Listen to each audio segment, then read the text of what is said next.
Well, if you, yeah, I was just thinking, it's gotten chilly here, but I don't actually know what the weather's like in Arizona. I assume hot. Well, there's a joke that winter ends at 2 p.m. every day. Okay, So it's like cold in the morning and then it's like hot at 2 p.m. right. It Right now makes it's about 50 degrees and it's just about 10 a.m. So it's pretty warm. we're about 5 p.m. in the UK, and it is chilly. It's starting to get frosty outside. So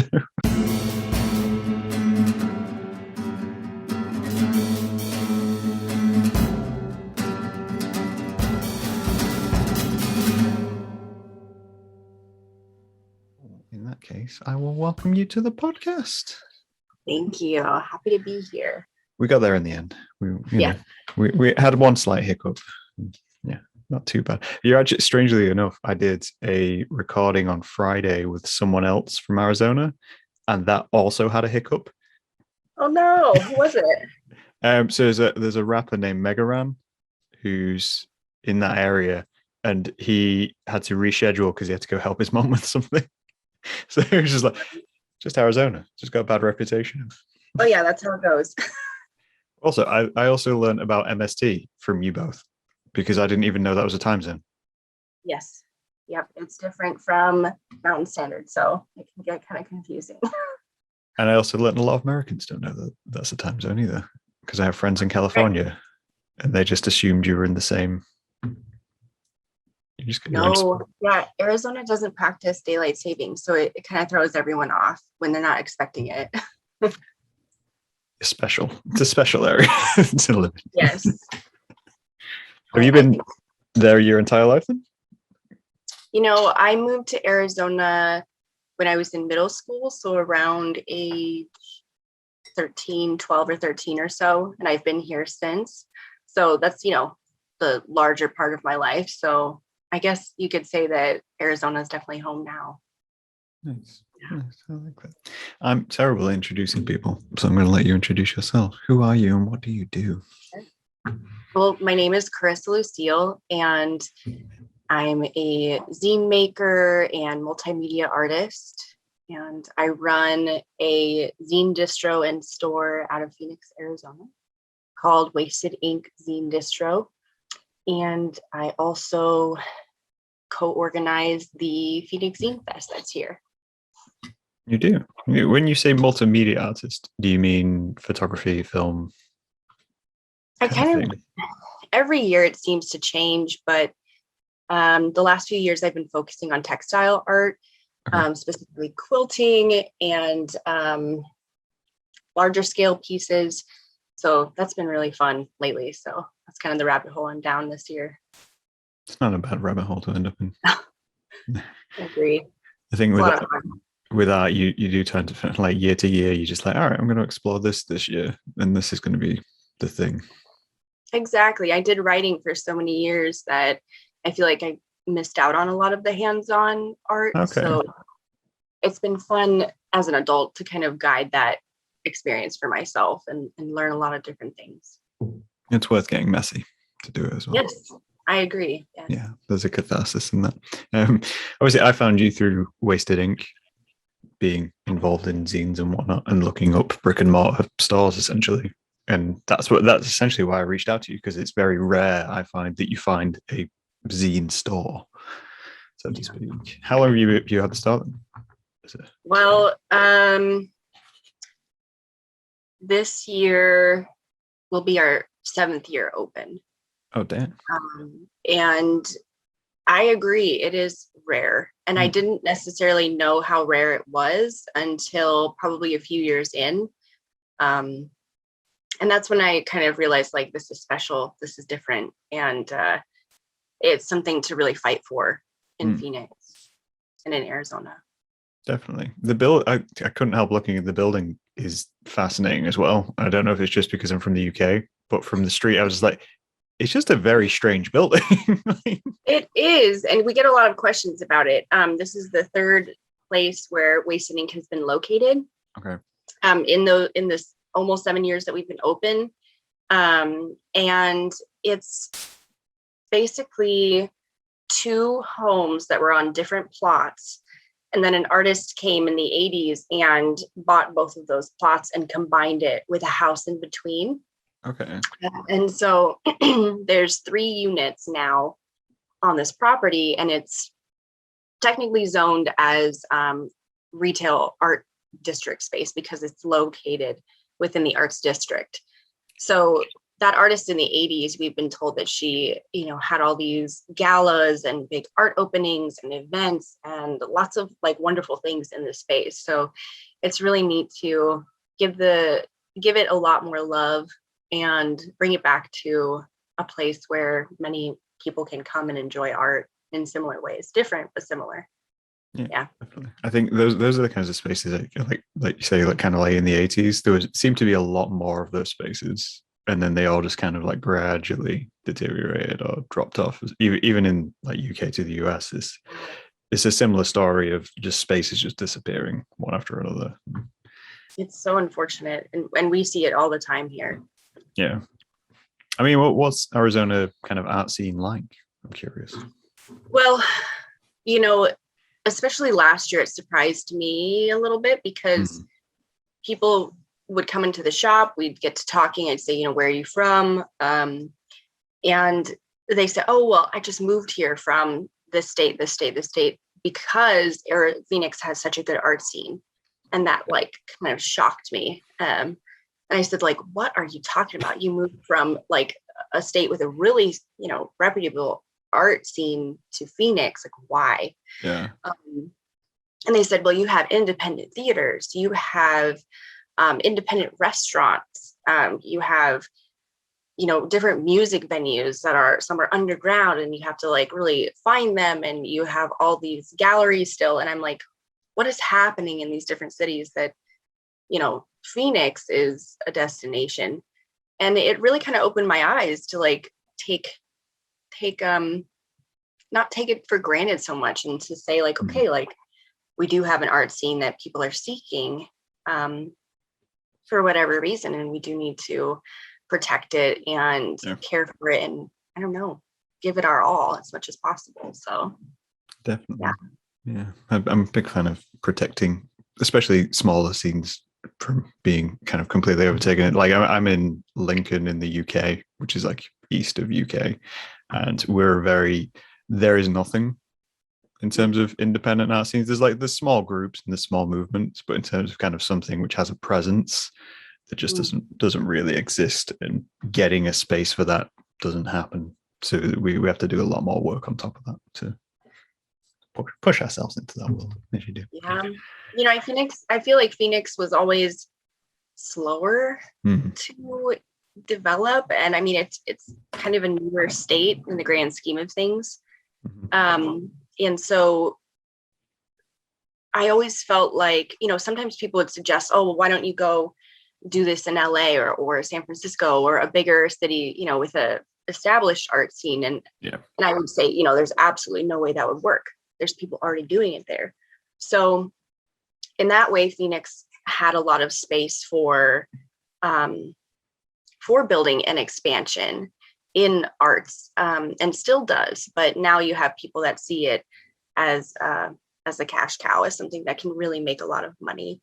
And it's been pushing, that idea alone has been pushing artists out of their areas and their homes and their galleries for decades now. But it's still a lot to build and explore, I think. Yeah, you can still do a lot. It's getting there before the people with the money come. That's the way to do it. Just claim stuff. Try and set down as permanent roots as possible, Yeah, most definitely. So obviously you mentioned you're a writer, and obviously I'm assuming have written zines for a very long time in that sense. I mean, not as long as I would like. I learn about people that started zines in high school or as teenagers. I missed those early years. I actually started making zines when I was 24, I think. But yeah, a lot of writing. I have my degree in journalism, which nowadays, almost a decade later, doesn't mean much, but it definitely instilled a lot of my love for writing and a lot of my desire to storytell and to to explain what I'm seeing and experiencing for others to also experience it. Definitely. I think it's always interesting to find out how people got into zines, I find. And I agree. I imagine you hear a lot of those stories. I do. Yeah, I mean, people come in and I try not to badger them immediately, but eventually I'm like, okay, do you make zines? Like, what zines do you make? What can I see them? And of course they say, you know, such a variety of things about how they got started with zines. Mm-hmm. And it's so different how so many different paths lead to zine making.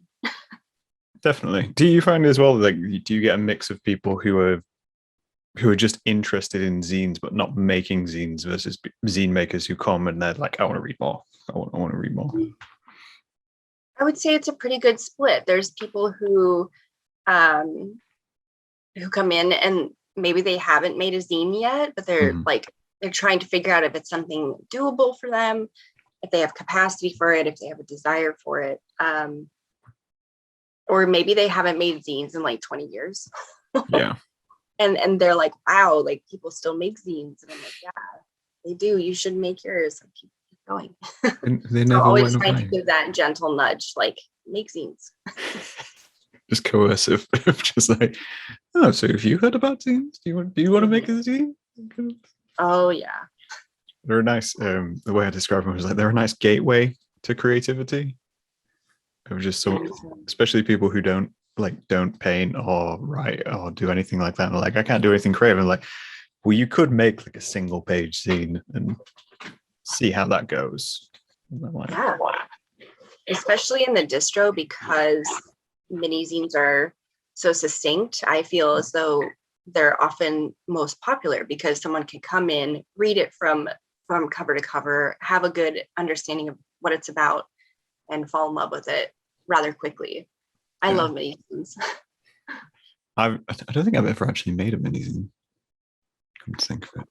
I started out A6 and then stuck with that. I needed more space. Was my general view. I ran out of space too quickly, and then just. Me too. I mean, I find that's the problem with because getting submissions for kind of writing pieces of people get long-winded when they write. Oh yeah, I definitely get that. Yeah, they can send you 12 pages, and it's like, oh wow, well that won't fit.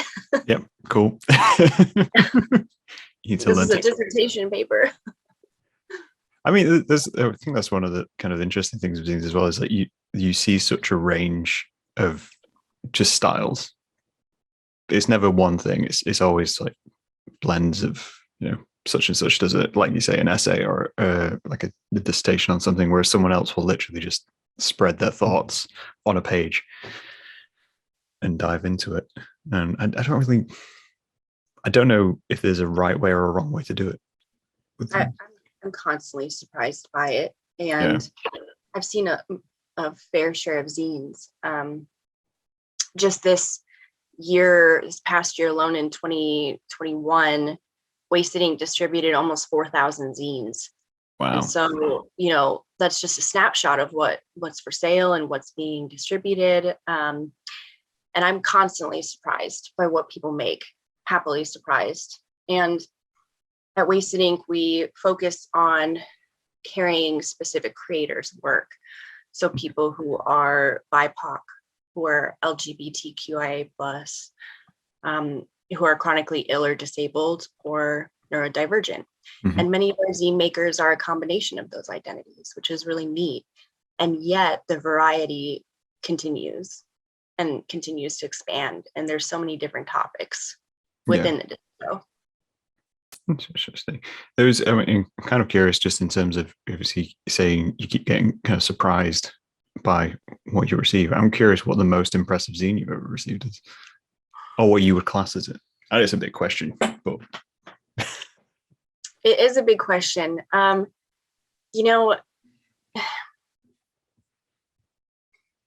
always really like the zines that teach me something, especially about someone's experience that I will never have. And so it's like that camp where they're really interesting to me because of their content, or they're interesting to me because of their the way they're made, and they're printed and bound, and the creativity that exists within just the tangible creation of them. And then, of course, there's zines that combine everything together. It just kind of blows me away. And I'm still doing,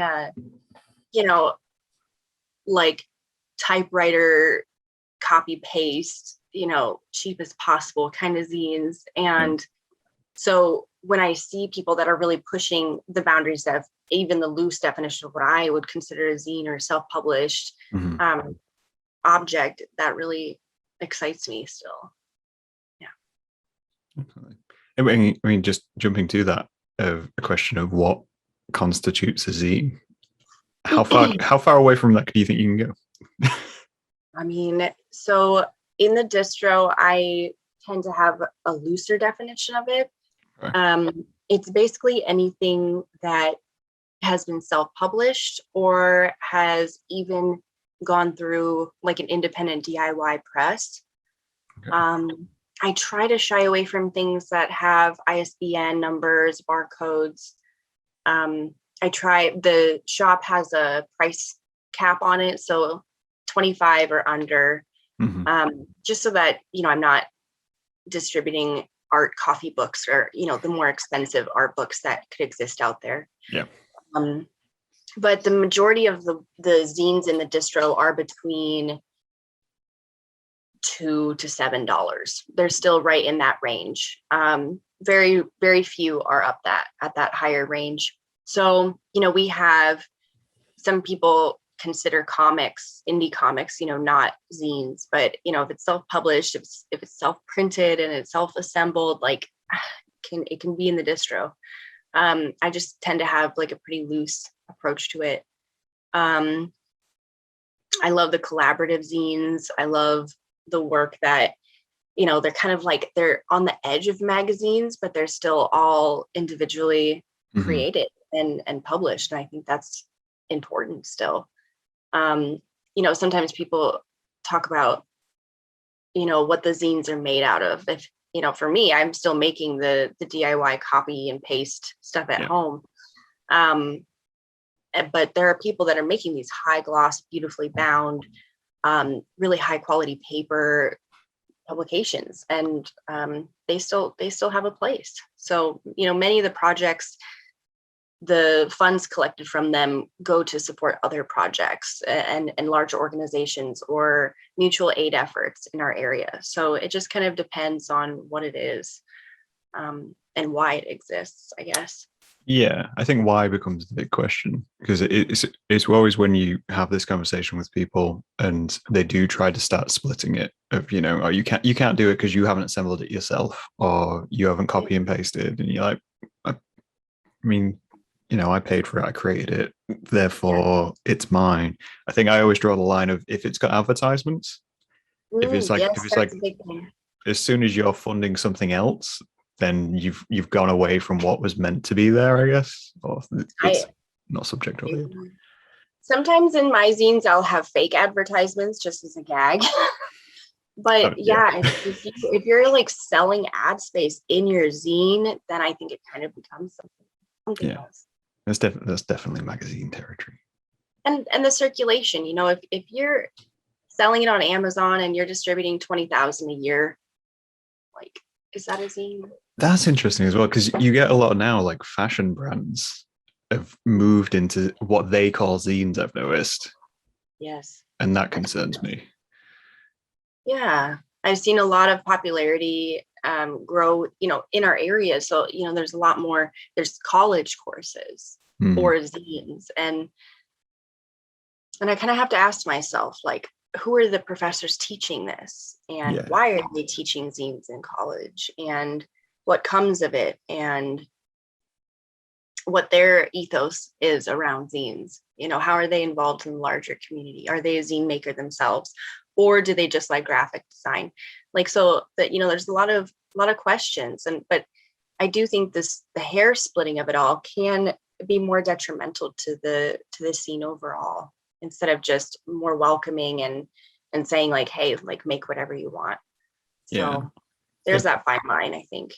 Yeah. I think the thought of doing a university course about zines, that terrifies me. I'm always at the level of I get put off when I see signs about zine workshops and those workshops aren't free.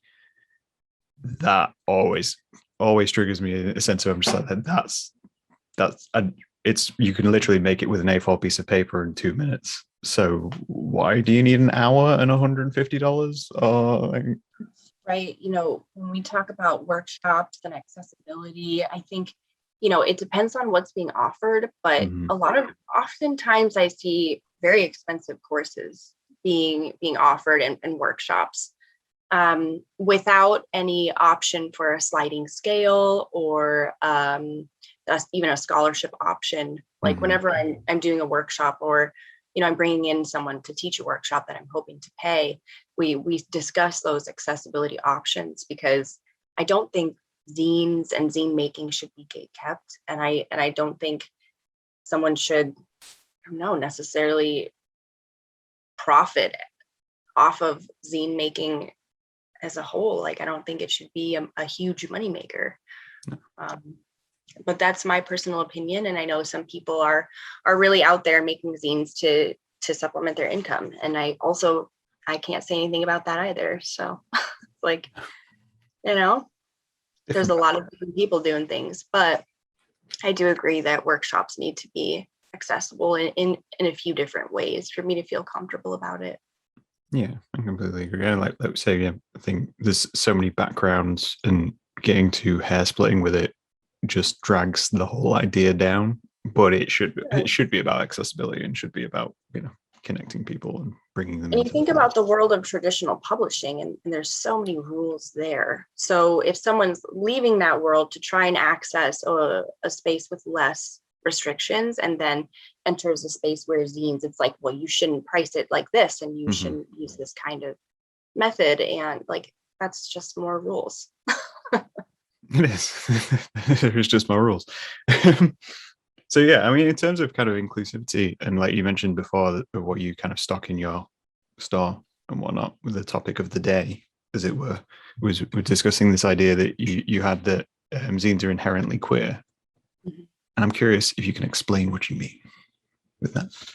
So, well, there's a few different definitions or camps around what queer means. And when I say zines are inherently queer, I'm speaking about queerness as the definition that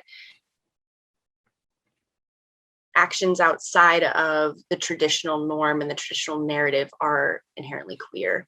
And so when we are directing our own zines and our own publications and our own projects surrounding the zines and influencing hundreds of people and growing these movements through zine making and through zine distribution, that is a very queer act. That's outside of, capitalism. That's outside of, the systems that we're so used to and that are so detrimental overall. And, it's outside of traditional publishing, sure, but there's been so many movements that have been influenced by zines, and we see so many queer voices, queer as in LGBTQIA+, that sort of umbrella,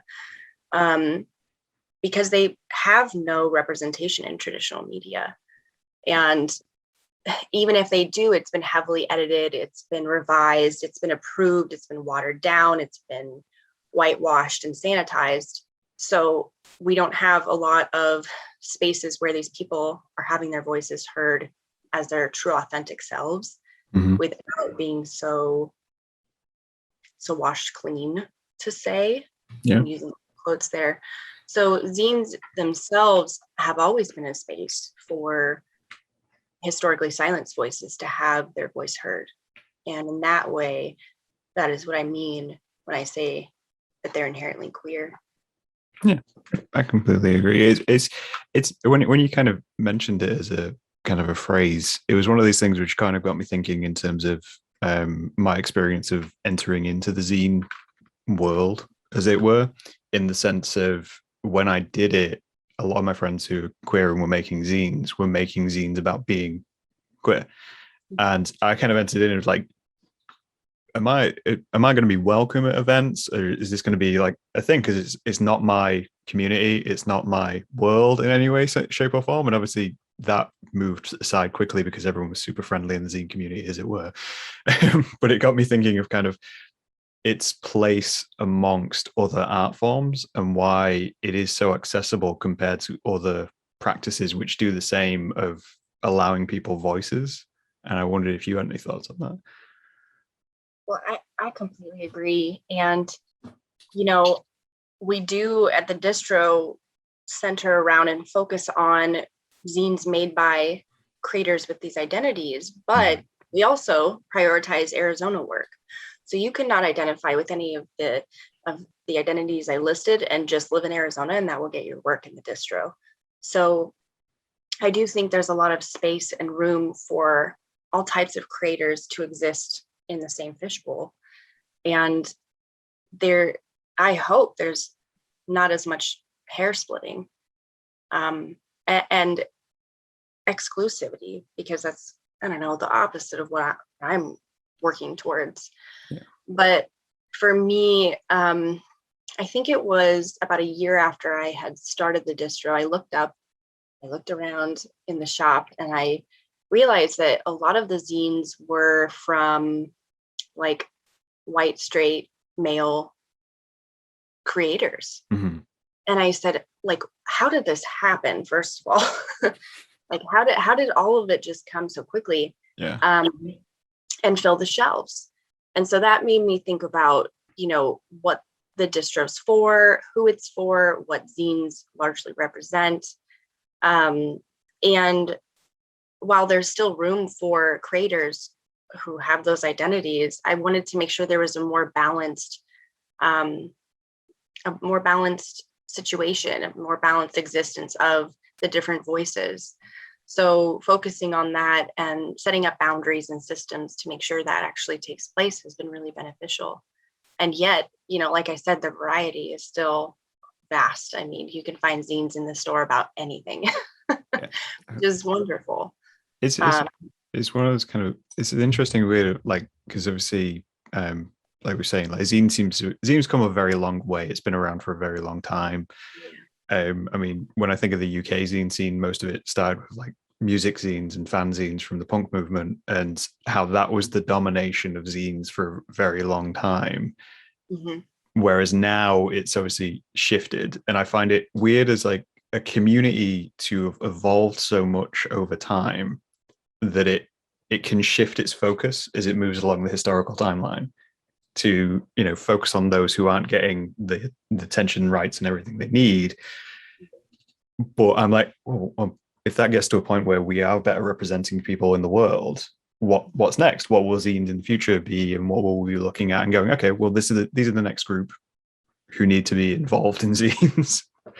I mean, I'm constantly excited by the younger generation that come into the distro. Just last weekend, there was someone visiting from Ohio, and they said that their senior project in high school was to do a project all about making zines that ends in a final zine making of themselves. So, and just everything they were asking, and they were really hungry for the history of zines and how many movements they've been involved in. Mm-hmm. And that's just, it makes me happy because, there's definitely older zinesters that come in 20 years, 30 years older than me that are still making zines and have things to say about the scene, just like I do. Yeah. And then there's this younger generation that, again, they have no rules. They have no concept of what has come or what will come. So they're just making the weird shit that they have in their head. And that's exactly what I want.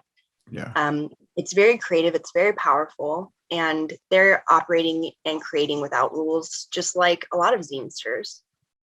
Definitely. Do you think zines are potentially more accessible than, because the way the comparison I was making in my head between zines and other art forms is to graffiti and street art. I'm always thinking they very much fall into the same accounts of anyone can do these if you have a pencil or if you have a pen. And Mhm. I wonder if zines are actually more accessible than something like street art. Mm.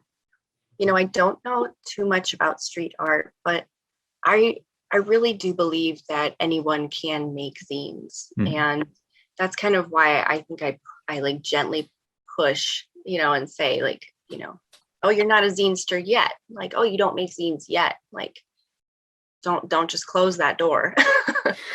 Because you can make a zine in one afternoon if you really wanted to. Mm. You could see a hole in your community and gather a group of 5 and make a zine. There's so many options and so many ways to do it that I really do believe it is accessible. Now, paper and ink prices are going up Mhm. still, and that's like, you can't find a printer, you can't buy and find a printer anywhere. So there are limiting factors that are outside of the scene. It's Yeah. just the world we live in. But I do think that zines are accessible. And how I started distributing my zine was I hid hundreds of copies all over my city, um, with the hopes that someone would find it. And even if they threw it away, they had to look at it. And it was kind of in your face feminist propaganda zines, about all sorts of different topics. But a lot of people would then find me tabling and said, "You make this? I found this in a coffee shop. I found this in the library. I found this," Yeah. and that they just got involved in that way. Um, so I think there are ways of making zines accessible, especially if you want to start getting people more involved in and grow something. You just have to kind of think outside the box a little bit, I think. I love that you abandoned zines places because you're one of the few people I've found who have done that. Because I did something very similar when I started Null Point Magazine. It's anonymous, so I just started abandoning it in various places I could find. I'd take Yep. it into shops and leave it into their shelves and all those kinds of things. And everyone was told me, I was like, this doesn't seem like a good idea. This seems insane. And I'm like, no, there's rationale to this. There is, because I hunt, I go into coffee Yeah. shops, I'm looking at, amongst the flyers and business cards and, yard sales. I'm searching for that one weird piece of paper that shows me another human was there. um, and it's special when you find something. There's projects like that all over the place. And, to find that thing and to reach out or like follow or email, like get connected in that way is just a different experience than we are used to, especially since we're all on our phones a lot and our screens, and we view connection that way as like the most important, the most accessible. But sometimes finding something when you're not expecting it is in a lot of ways more special. And I got lucky and was able to trade, I think, grading papers for a lot of copies. So that allowed me to be able to afford to distribute for free for a little while and just get things going and rolling in that way. I think it's a really fun thing to do. It is definitely a fun thing to do. I think that's something which I think some people forget when especially when you've been making zines for a while and it becomes just a thing you do and you forget this. Like, no, this should be fun. This should be. Oh my gosh, yes. It really should be fun. And some collaborative projects, you get down the rabbit hole in the weeds and it's a lot of work. It's a lot of work. And I think the largest collaborative zine I made had 88 contributors. And when you're in the weeds there, it's a lot. And you have to step back, and it should be fun. It should be fun. And if it's not fun, something's wrong. I'm just thinking about the idea of keeping track of 88 email addresses, and that's terrifying. Oh yeah. Yep. It's interesting that you mentioned though the idea of getting away from your phone though, because I was talking to a zine maker in Japan, Craig Atkinson, recently on the podcast, and he was mentioning the idea of creating perzines as just the whole analog act of it takes you away from every other notification, and that's why it's so special to him. I was thinking, I completely agree. yeah, it gives you some breathing room, I think. It does. And when I'm working on my perzine, my phone is away and I'm typing on my typewriter, and I'm not really using anything that is digital and that is, plugged in and connected. And it does help my brain to think more clearly, I think, than if I were to just type it on the computer. Yeah. So, yeah. Yeah. It's going back to the idea of it kind of being inherently queer. It's one of these weird things of like, I see zines as micro actions of rebellion, if that makes sense. Oh yeah. Oh yeah. I agree. I think it heavily lends itself to that kind of idea where you are basically just, you have no control in your life because of outside influences and outside forces.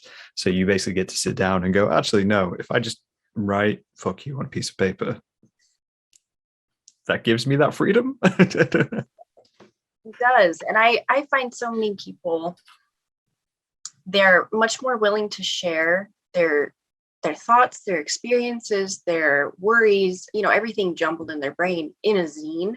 But you won't find that online. You won't find it in a Tumblr blog, or maybe even LiveJournal wouldn't have been as expansive. And in a zine, I feel as though you have much more control over who consumes your zine. You can make a run of 10 and distribute and just give it to specific people. You can publish anonymously or with a pen name. You have a lot more freedom to speak openly.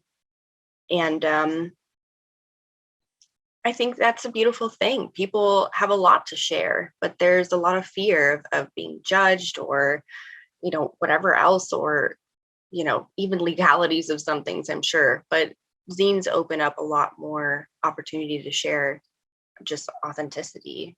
And I think that's a beautiful thing. Do you think kind of people as a society at large need that, like that escape of authenticity? Sorry, I'm gonna get the words out of my mouth. I think so. I really think so. We've done a few open mics called Misery Musings, and it's like just inviting people to share their bad poetry or their sad stuff, or just things that they might not share other places. And that's shown me that people do really find it cathartic to share in these ways with each other, and to share this type of well, whatever medium it is, whether it's writing or poetry, or I don't know, even something more like, I don't know, like on video, some sort of art or dance. But yeah. I think people really crave those spaces to show their authentic selves without judgment. And I always think that zines are on the shelves, they're like catalysts for that connection, and they're just waiting to like have someone witness them and open them and consume and connect. And yeah, I think people do need that. Yeah, I think they definitely do. Do you think there's you've been making zines for a while. Do you think there's a challenge in making a zine? I think there's a lot of challenges. It's one of those thoughts of kind of when you meet naturally creative people, I feel it's easy to forget that some people don't create. And I'm wondering what the challenge is in making a zine for most people. Well, a lot of times people come to me and say, how do I make the thing? I have this idea, I have all the art, the writing, whatever it is, the photographs. How do I make it and print it? How do I get to that step? And even on my website, I have a lot of resources about how to lay out zines, how to print them, how to bind them, like lots of options, because that's a question I get a lot. Just like, how do I follow through with the project? So in addition to that, it's feeling stuck on what to name it. For my personal self, sometimes I get too wrapped up, and a zine idea then turns into like a memoir of work, and I'm like, wait. It needs to be bite-sized. I'm not publishing a book. So sometimes I get snowballed into a project. So I think there's a lot of questions about, how do I just do it? What does it look like? All the details about it. And I take it back to people and I say, it's all up to you. It's all what you want. And that sometimes is terrifying as well. Do you think people look for, essentially, I guess, what was the way to word it, that people look for permission to create or to be themselves? I think so. Sometimes it's just, going in, people come into the distro and say, like, is this a good zine idea? And of course I say yes, because I think all zines should exist. And then they come back a few months later with this thing they've created, and they're very satisfied. They're very happy with themselves, and to be distributed through a distro or get into a library, whatever their goals are. I think it is very validating to them, but having that permission, having someone say, yes, your art is valid, your zines are important, your voice is important, your experience matter, like, just put it on paper. Yeah, definitely. Any idea. It doesn't even have to be profound. It can be, one of my favorite zines is like the history of sliced bread. Like, I love it. I want that zine. I want to know all about it. I mean, yeah, I completely. My favorite zine is a micro zine I have, which is just called Flats in Hats. And it's just a series of buildings in hats. And it's the best zine I've ever bought in my entire life. Wonderful. I had a young teenager, barely a teenager, say, in one of my workshops that I provided for a class, they said, well, okay, here's my zine. It's all about the furniture in my house and my favorite couch. And I'm like, brilliant. I love it. That's what I want. That's all anyone needs to know. They just need to know about you. Yeah.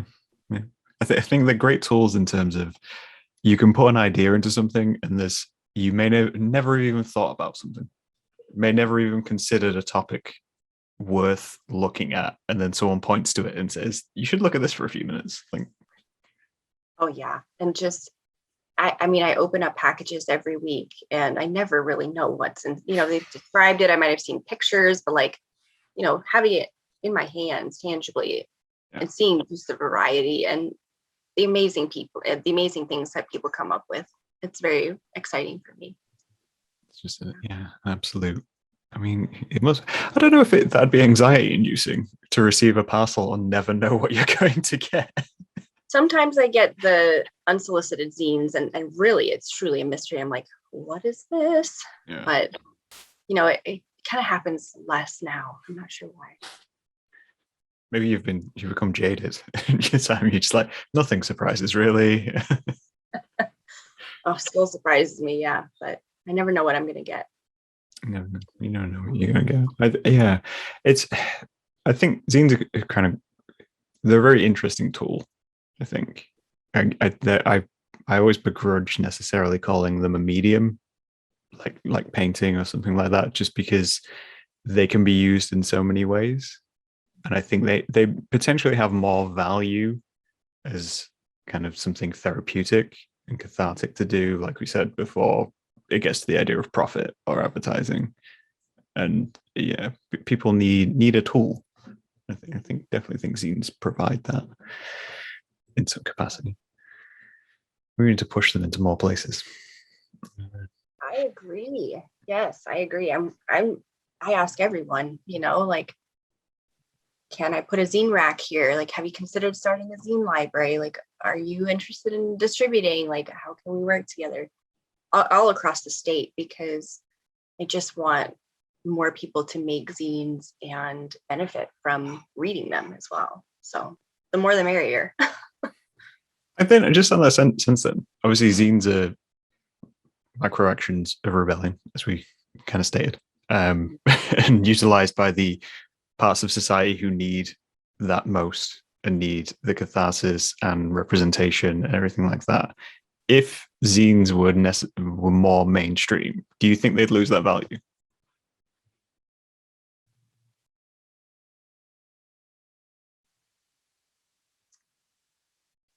I have heard older zinesters say that zines now are mainstream. I remember on Instagram, way back in the day, there was less than 500 posts with the hashtag zine. And that does not mean that they weren't widespread all over the world with people making them and sharing them. That just means that they hadn't been posted on Instagram yet. And it's like, you know, I think that if too many people with the wrong ideas of zines were pushing zines, you know, there's always a risk of losing the root of what zines are, and the importance of accessibility and the value of trading and, you know, this kind of anti-capitalist approach. So I think, like anything, art can be co-opted and turned into something that it wasn't originally. Yeah. That's going to happen no matter what. And I think that as more people learn about zines, we just try to, you know, explain the history of them and why they're important and how they can be used as a tool in political movements and social movements, or they can just be about absurd things. You know, they can be your diary, they can be just anything. And I think really pushing those ideas when discussing zines and introducing them, not as like, this is going to be a really easy thing for you to get rich. I think, you know, I think the more people know about zines in a good way and with the roots and history involved, that will fight the other side of zines being commodity or co-opted. So I don't think they'll become super duper mainstream. I think art is more accessible than ever, especially because the way people use social media platforms. But I don't think they'll ever lose their true roots and their importance, especially if we just keep talking about why they're important and how they can be used to benefit people. So it's like, I think I want more people to know about it, but I also want it to be discussed in good ways, instead of, you know, some sort of cash grab or easy and quick way to make money. I always introduce people to zines with, this is a great way to lose a lot of money. It's going to cost you a lot to be involved with it in a long period of time, and you're going to want to buy a lot of zines. And I think, you know, even people have ideas about the distro, you know, the money aspect gives them a bit of a head scratch. Yeah. And it's all volunteer work. And so people say, oh, well, how do you open a distro? How do you run it? And I said, it's just a lot of time and money. It's a lot of volunteer work for a community that's doing the exact same thing. So yeah, I wish there were more distros. I wish there were more stores, but it's hard. It's not an easy thing to do. Yeah, definitely. I think it would be nice to see more zine stores, and like you kind of say, I think the risk we run is people doing it for the wrong reasons, essentially, and then stocking the things for the wrong reasons. Well, in a way, I don't know the fight which people have to get zines into places. Like I've obviously tried to get artwork into different locations in different stores, and people tend to be a bit shy of doing that. Whereas zines, I'm always like, well, they're only small. You could have a little zine stand to side. It's a good thing. I like that they collapse nicely. It's true. It's not. I don't think it's too hard, but yeah, I wish there were more stores. And I know that the pandemic has put a lot of strain on places that were, you know, brick and mortar places to pick up and buy zines. There's been a few that have closed. So do you think maybe is that the main challenge of making zines is just distribution necessarily? Once you have it. Yeah. Distribution, but just how do you best tell people about your work and not feel like you're just shouting into the void, or bothering all of your friends and family. And yeah, once you finish it, you've worked so hard, you know, paid for all your paper and your printing, you know, everything like that. You've had your clear vision, and it's kind of like, well, now what? How do I tell people? I can put it on my Etsy store and connect it to my Twitter page, but like, then what? How does it work? I think it is tricky. Yeah. My advice for people whenever they kind of do that is along the lines of, Etsy is okay. It will provide a space, but you're better off physically handing people your zine who might be interested, because then you can at least engage with them when you hand it over. I agree. And that's such an important part of it. And meeting other creators that you connect with their zines and learning about their lives, it's just a very, very different experience than just buying them on Etsy or even online anywhere. Yeah. And I really value, meeting the creators. It's very exciting. So your zine fair was it online this last year? It was, yep, in November. It was online, and that was the first time we had done it online. So it was an interesting experiment. Yeah, I think having been to zine fairs and then obviously through the pandemic, everything went online, and I avoided doing online ones because it's just a very different experience to being there and sitting near people and getting to know one another. And I think, yeah. I'm looking forward to that kind of coming back, hopefully. I agree. I've done a few online, and each has had their own approach, which has been exciting to see how they've, figured things out. But being online is hard. I think a lot of people in Arizona and in Phoenix didn't participate this year because, they really wanted that in-person aspect. And yet we had hundreds of people join the Zine Fest from all over the world, which just shows that, different accessibility points invites different people. There's no way we could have had so many people from different countries join if it was in person. So again, it yielded different results, but positive overall. Yeah. Just gotta find a way to blend the two. I know. Yeah. Hybrid is something we're really thinking about because we want as many people to experience the fest as possible. So just strap a laptop to like a Segway and just gradually move around the festival. Truly, we have to figure out something. So yeah, it is one of those things. I often see zines as a way to remove yourself from your content, in the sense of you can create something, like you said, act of catharsis, put out something more honest than maybe what you're able to say yourself physically. And then you hand it to someone and say, hey, this is me, this is what I do, this is what I'm about, this is my truest representation of myself. But at that same time, being at a festival and seeing those people is just invaluable. I completely agree. Yeah, I can't wait until we can do it again. And our venue sold this year, so we're gonna have to find a new place, but that's all part of it, And I can't wait till we can share space again and have those conversations across the table and trade zines and just, there's so much good there. Definitely something good there. Just as a final question, because it's the question you probably get asked most, how do people get into zines? How do people get into zines? I think they have to have an idea that they can't get out of their head. It's like that's how it starts for me. It's like this little whisper in the back of my head and I try to ignore it. I'm like, I have too many zine ideas already. And then it grows and then it builds and I have the courage to mention it to someone and they say, yeah, you should make that zine. And it grows from there. And finding your community is just the biggest step. When I first started making zines, I knew 0 people making zines. But I had that idea and that itch that wouldn't go away, that I just had to put my writing somewhere. That had no restrictions.